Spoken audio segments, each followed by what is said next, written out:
मीरापुर से एआईएमआईएम के प्रत्याशी अरशद राणा जी हमारे साथ हैं। अरशद जी, आपकी और पुलिस के बीच झड़प हो रही है, क्या है पूरा मामला? जिस तरह मैं सुबह से क्षेत्र में निकला था, मेरे ऊपर लगातार अत्याचार जो है वो पूरा किया जा रहा है। क्योंकि जो हमारी रैली हुई थी अभी 18 तारीख को, मजलिस इत्तेहादुल मुस्लिमीन के राष्ट्रीय अध्यक्ष उवैसी साहब आए थे, तो इतिहास में ऐसी रैली नहीं हुई है मुजफ्फरनगर जिले में। उससे कहीं ना कहीं खौफ में है मौजूदा सरकार मीरापुर सीट को लेकर। मीरापुर सीट पर जो आज देखने को मिला, ऐसा मैंने कभी मुजफ्फरनगर जिले में नहीं देखा। मैंने सुना था कि रामपुर में ऐसा हुआ था, लेकिन आज मुझे रामपुर से भी बदतर दिखाई दिया है मीरापुर सीट पर। मैं तो ये कहता हूँ कि यहाँ चुनाव कराने की कोई जरूरत नहीं थी। और रहा मेरे बेटे को अरेस्ट करने का मामला, मेरा बेटा 9th क्लास में है और 13 साल की उम्र है उसकी। उसके ऊपर जुल्म किया, उसको उठाया, उसको मारपीट करी। लेकिन ऐसे हजारों बेटे कुर्बान कौम के लिए।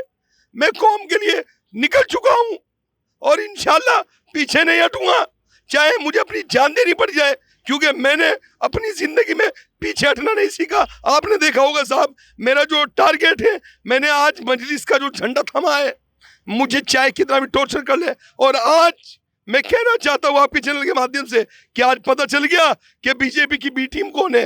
ये मजलिस को जो आज बदनाम करने की साजिश थी, आज कौम को जागना चाहिए कि मजलिस जो है वो है जो तुम्हारी लड़ाई लड़ने के लिए मैदान में आ चुकी है। और मत होइए, आपको रखिए, छूट जाएगा। जिस तरीके से मेरे बेटे का मुझे कोई अफसोस नहीं है, क्योंकि हजारों बेटे आज उठा रखे हैं पूरी विधानसभा में। आप हर थाने में जाके देखियो थाने किस तरह भर रखे। ये लोग खड़े हैं, पूछिए इनसे। मैं मीरापुर में खड़ा हूँ, किसी की वोट नहीं पड़ रही है।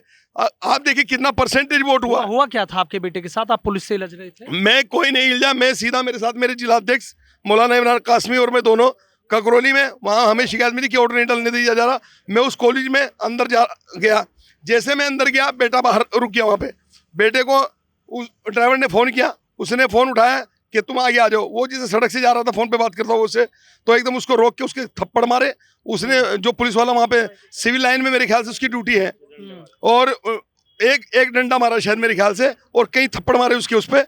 और फिर सबसे ज़्यादा जुल्म जब किया, जब उसको गाड़ी में बिठा लिया तो गाड़ी में भी उसके साथ मारपीट करी है। अरे 9th क्लास के बच्चे को और 13 साल की उम्र के बच्चे को कौन सी मानसिकता पीड़ित करना चाह रहे हैं आप? किस तरह उसके मस्तिष्क पे क्या असर डालना चाह रहे हैं? जो उसके ख्वाब है IAS बनने के, आप उसको औलाद में जाके डाल दिया। लेकिन मुझे बिल्कुल भी कोई खौफ नहीं है। इन खौफजदा लोगों को मैं कहना चाहता हूं कि मजलिस का एक एक सिपाही हर तरीके के लिए तैयार है। कोई आप कार्रवाई कर लो, कोई आप जो चाहे वो कर लो। छोड़ दिया आपके बेटे को? नहीं, अभी तक नहीं छूटा, क्योंकि मैं वहां से आ गया था। जिला निर्वाचन अधिकारी को भी रोककर आपने उनकी गाड़ी का दरवाजा नोक करके बात की थी, क्या कहा? मैंने डीएम साहब से बात की। मैंने कहा मेरे बेटे को उठा। डीएम साहब ने कहा ठीक है, मैं देख रहा हूँ, मैं देखता हूँ, मैं भी बात कर रहा हूँ। डीएम साहब ने मेरे से ये बात कही और वहां से वो चले गए। लेकिन जिस तरीके से आज वोटरों को परेशान किया जा रहा है, मैं तो ये कह रहा हूँ लोकतंत्र में एक तरीके से एक लोकतंत्र की हत्या के हिसाब से हो रहा है। कि जहां आज़ादी का पर्व वोट डालने के लिए इतनी कोशिशें की जाती थी इसी देश में, कि वोट डालने के लिए एक ईद के रूप में मनाया जाता था, दिवाली के रूप में मनाया जाता था कि वोटरों को ज़्यादा से ज़्यादा निकालो, ज़्यादा से वोट डालो। लेकिन आज उनका मतदान करने का अधिकार छीना जा रहा है। पुलिस ने उनको बिल्कुल अंदर ग्राउंड। वैसे ही आप परेशान थे, आपके साथ ऐसा क्यों हो रहा है? मेरे साथ इसलिए हो रहा है क्योंकि मैं चुनाव में हूँ। जो चुनाव में होगा उसी के साथ तो साहब ऐसा होगा। आपने देखा कि मजलिस की लाखों की भीड़ जो थी, उससे ये परेशान है कहीं ना कहीं।